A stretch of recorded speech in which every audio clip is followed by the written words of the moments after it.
அண்மை செய்தி.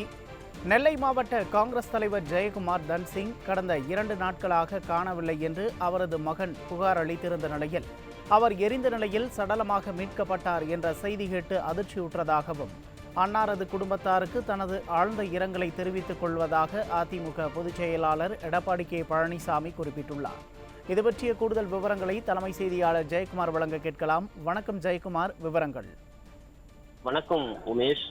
நெல்லை மாவட்டத்தைச் சேர்ந்த காங்கிரஸ் கட்சியினுடைய மாவட்ட தலைவராக இருக்கக்கூடிய திரு ஜெயக்குமார் தன்சிங் அவர்கள் கடந்த 2 நாட்களாக காணவில்லை என்று அவரது மகன் காவல் நிலையத்தில் அளித்திருந்த புகாரின் மீது எந்த விதமான நடவடிக்கையும் எடுக்கப்படாத நிலையில் அவர் எரிந்த நிலையில் சடலமாக மீட்கப்பட்டிருக்கிறார் என்கிற செய்தியை கேட்டு அதிர்ச்சி உற்றிருக்கிறேன் என்றும் அன்னாரது குடும்பத்தாருக்கு தனது ஆழ்ந்த இரங்கலை தெரிவித்துக் கொள்வதாக அனைத்திந்திய அண்ணா திராவிட முன்னேற்ற கழகத்துடைய பொதுச் செயலாளரும் சட்டமன்ற எதிர்க்கட்சி தலைவரும் முன்னாள் முதலமைச்சருமான புரட்சித்தலைவர் எடப்பாடி கே பழனிசாமி அவர்கள் விடுத்திருக்கக்கூடிய இரங்கல் செய்தியில் தெரிவித்திருக்கிறார். எக்ஸல பதவியில் அவர் குறிப்பிட்டிருக்கக்கூடிய அந்த செய்தியில் நெல்லை மாவட்ட காங்கிரஸ் தலைவர் திரு ஜெயக்குமார் தன்சிங் அவர்கள் 2 நாட்களாக காணவில்லை என்று அவரது மகன் புகார் அளித்திருந்த நிலையில் அவர் எரிந்த நிலையில் சடலமாக மீட்கப்பட்டார் என்கிற செய்தி கேட்டு அதிர்ச்சி உற்றேன் என்றும் அன்னாரது குடும்பத்தாருக்கு தனது ஆழ்ந்த இரங்கலை தெரிவித்துக் கொள்கிறேன் என்றும் குறிப்பிட்டிருக்கிறார்.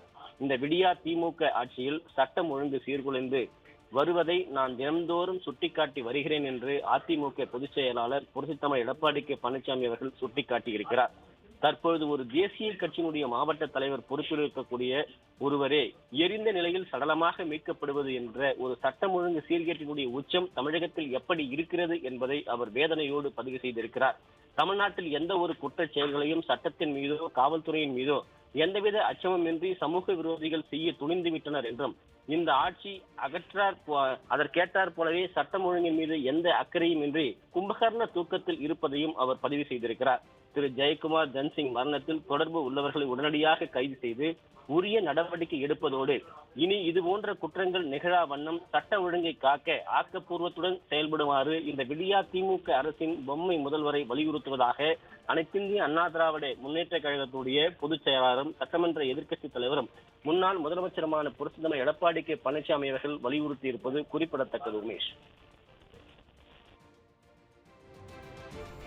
விவரங்களுக்கு நன்றி ஜெயக்குமார்.